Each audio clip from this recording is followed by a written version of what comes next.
Hey everybody, and welcome to the very first video on the channel called BK's Bullets.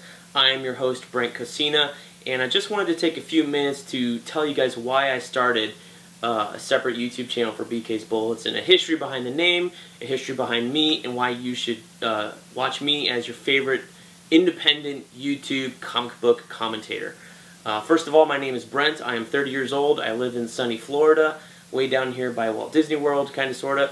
And I've been living here since 1997, so quite a long time. But I've been reading comic books for as long as I can remember. My dad was in the Air Force, and each time he would come home from, not really a deployment, but a mission or a flight or something, he would snag me a comic book or a comic book related Batman toy. I remember getting like the early Kenner X-Men Gambit at one time with like the plastic coat when I was a little kid. So just to try and make me remember that, he loved me when he was away and things like that. So that's kind of where my interest with comic books began. My favorite character is Batman. I know I'm wearing a Superman shirt.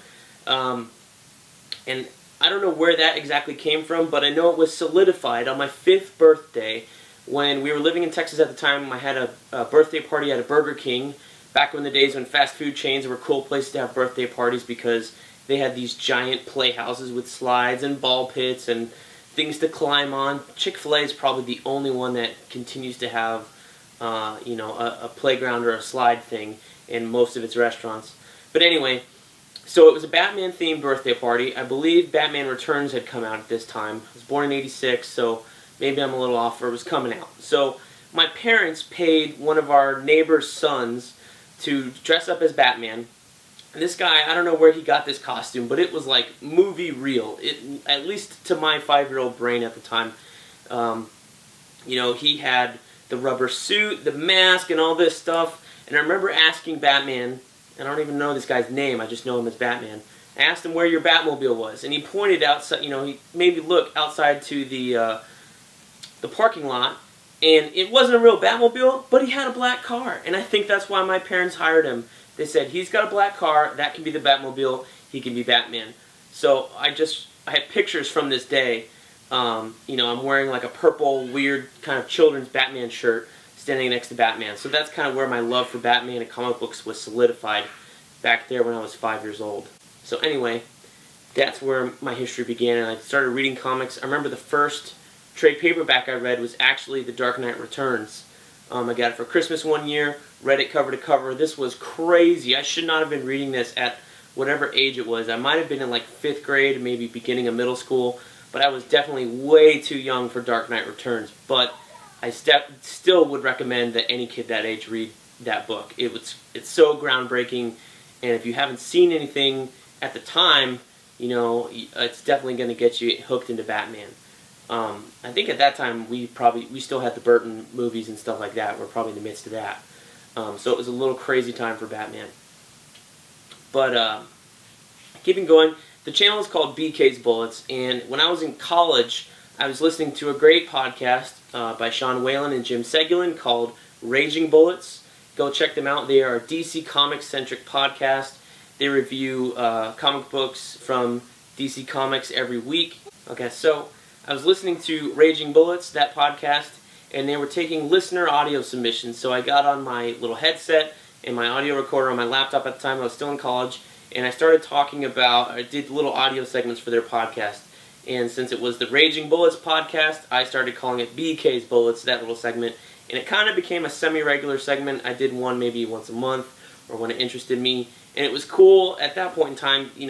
Podcasting was just starting. This is like 2006, 2007, and it's kind of cool to talk to different people about comic books, because for the longest time I've been the only person in my friend circle that's liked comic books. But because of podcasts, here I was talking to Sean and Jim, even though I was sending them a short little audio blurb and they were responding to me. It was cool to hear my voice on the episode, once a month or whatever, and hear what Sean and Jim had to say about what I was talking about my thoughts and whether they liked the book that I liked, or why they didn't like it, or why they liked it more sometimes, which as is the case with Raging Bullets most of the time. We love you guys. Thank you very much. So from that, I got on their forum boards and started interacting with a person named Levenstein, who was doing a podcast at the same time called Comic Timing. Both those podcasts are still going to this day. I'll post links in the description down below, and you can still find me on Comic Timing. I became a guest early in probably 2006, 2007 of Ian Levenstein's Comic Timing podcast, and it was me and a panel of a bunch of other guys, sometimes gals, talking about comic books. It's a comic book topic podcast, so we'll think of a topic and we'll talk about it sometimes for an hour, hour and a half, 2 hours. We have some 3-hour episodes, things like that. Since I was in college and had nothing better to do, and Ian was, a couple years ahead of me in college, I became a semi-regular guest, and then a regular guest, and then I got the title of co-host, non-co-host, co-host, then finally graduated from that into the full-on co-host title, which I've maintained until this day. I'm still going to be doing Comic Timing podcasts, so don't worry about that. This is just some other way for me to express myself and love of comics and take a little thing in video or something like that. So it's a little bit separate piece for me, but I'll still be doing Comic Timing podcasts. Maybe from time to time, if Ian ever shows up in Orlando again, or I go to New York, we'll do an episode from there. So check us out at comictiming.net for that. And so the BK's Bullets brand kind of transitioned on the Comic Timing podcast feed into something about video games. And me and my friend from work, Jim Efantis, you can catch him on YouTube at Viper Magic. He has a YouTube channel exclusively about video games. That is his passion. And I like video games. I play them. I have my Xbox One that I play on. And I would, kind of talk to Jim and kind of, I like to think that I got his YouTube channel started by having him on those little podcasts that we did together and interviewing him about what he liked about E3, what he thought was coming out, what he thought was a good move, what he thought was a bad move. And I think that blossomed for him in an interest about talking about his passion. And so you can go check out his YouTube channel. So I'm kind of following, everybody's example. I've seen Jim's YouTube channel be sort of successful, but I love watching his videos, even though sometimes I have no idea what he's talking about. But the great thing about, the community is I can ask him about it. Or because since we work together, I can just go over to his office and ask him, or ask him at lunch when I see him sometimes. So hopefully he'll do that same thing for me with comic books. So yeah, that's kind of where the BK's Bullets name comes from. So what do I like? I am a huge Batman fan.